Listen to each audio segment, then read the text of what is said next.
कि आखिर कांग्रेस और बीजेपी में भी तो आदिवासी नेता थे, बीएपी की ज़रूरत क्यों पड़ गई? बीएपी की ज़रूरत इसलिए पड़ी कि परिवारवाद, एक ही परिवार में बार बार टिकट देना, एक ही परिवार से चुनाव लड़वाना, चाहे वो पंचायती राज से लेकर के विधानसभा हो, लोकसभा हो, एकाधिकार इन परिवारों का ही रहा। इन्होंने कई सालों तक राजनीति करी कांग्रेस के अंदर। बीजेपी में भी ऐसा ही चलता आया, बाप को टिकट मिला, बेटे को भी दिलाया।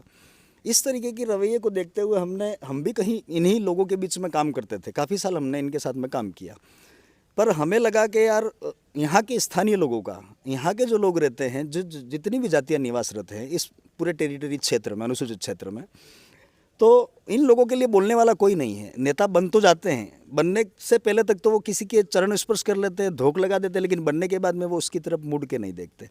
उस व्यवस्था को रोकने के लिए, उस व्यवस्था को तोड़ने के लिए, क्योंकि ये क्षेत्र ऐसा है जहाँ हमारे बड़े बुजुर्ग फैसले लिया करते थे। इलेक्शन होता है, लेकिन इन लोगों का जो तरीका है वो गलत है। सिलेक्शन नहीं करते ये लोग, सिलेक्शन ऊपर से आता है, चाहे वो दिल्ली से आता हो, चाहे वो जयपुर से आता हो। उस सिलेक्शन की व्यवस्था को बदलने के लिए हम लोगों ने बीटीपी से हाथ मिलाया। कुछ समय पहले 2018 में जब हम 2 विधायक जीते यहाँ से और सरकार में रहे, उन्होंने अच्छा काम किया, राजकुमार जी रोत और राम प्रसाद जी डिंडोर साहब।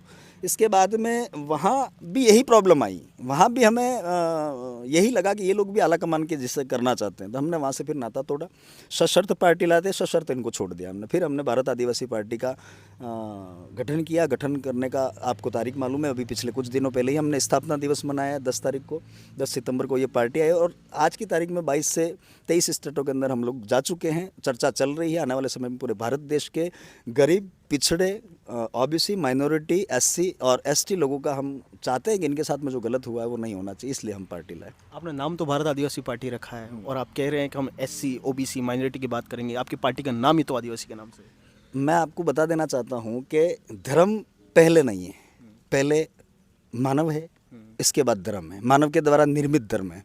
ये जो इतने समय से आए दिन ये आरोप प्रत्यारोप लगा लेते हैं, ये धर्म नहीं है, वो धर्म नहीं, आदिवासी इसको मानता है। मैं आपको बता देना चाहता हूँ, आदिवासी धर्मपूर्वी हो और उस धर्मपूर्वी लोग ने ये मैसेज दिया है हमेशा कि हम जियो और जीने दो में विश्वास करते हैं, किसी के लिए अहित नहीं सोचते हैं। हम एक बार तो आप ये मान के चले कि पैरों के आगे अगर चिट्ठी भी आ जाती है तो उससे पैरों के नीचे आ जाएगी, मर जाएगी, तो वो दया का भाव है हम में। और रहा सवाल आदिवासी का, मैं आपसे सवाल करना चाहता हूँ, क्या आप आदिवासी नहीं हैं? आपकी बात तो सही है, लेकिन मेरा सवाल है, उसका जवाब दीजिए, क्या आप आदिवासी नहीं हैं? फिलहाल मेरा काम है सवाल पूछना, जवाब आपका आपसे। सवाल पूछना है, लेकिन मेरा भी एक सवाल है, उसका जवाब जरूर दीजिएगा आने वाले दिनों में। मेरा आपसे सवाल है, आप किस जाति से आते हैं, किस उपजाति से आते हैं, किस कम्युनिटी से आते हैं, उससे मुझे कोई लेना देना नहीं। जो ये दोनों राष्ट्रीय दल कांग्रेस और बीजेपी जो जाति के नाम से राजनीति कर रही है, वो जाति के नाम की राजनीति आने वाले दिनों में, मैं कह रहा हूँ आज के दिन, मैं इसलिए लगाया, मैं हम की बात करता हूँ, लेकिन मैं इसलिए लगाया कि हमने ये सोचा है कि आने वाले समय में इस देश के जो मूल मालिक है, जिसमें आप भी आ गए, मैंने आपसे जो सवाल किया उसका जवाब आने वाले दिनों में या तो आप मुझे दीजिएगा, नहीं तो मैं ज़रूर उत्तर दूंगा, दोबारा आप आइएगा मेरे पास में।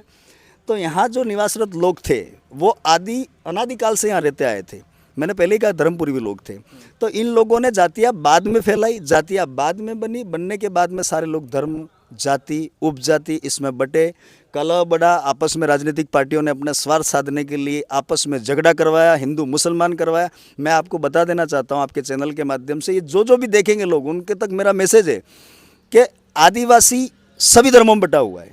आदिवासी हिंदू भी है, आदिवासी मुसलमान भी है, आदिवासी आपके ईसाई भी है, आदिवासी उधर चले जाओगे तो आप सिख भी है। जहाँ जहाँ भी उसको लगा, सहूलत लगी, वो अपने आप को कन्वर्ट करता गया। इस देश का मूल मालिक आदिवासी था, आदिवासी है और आदिवासी रहेगा। ये है जवाब में।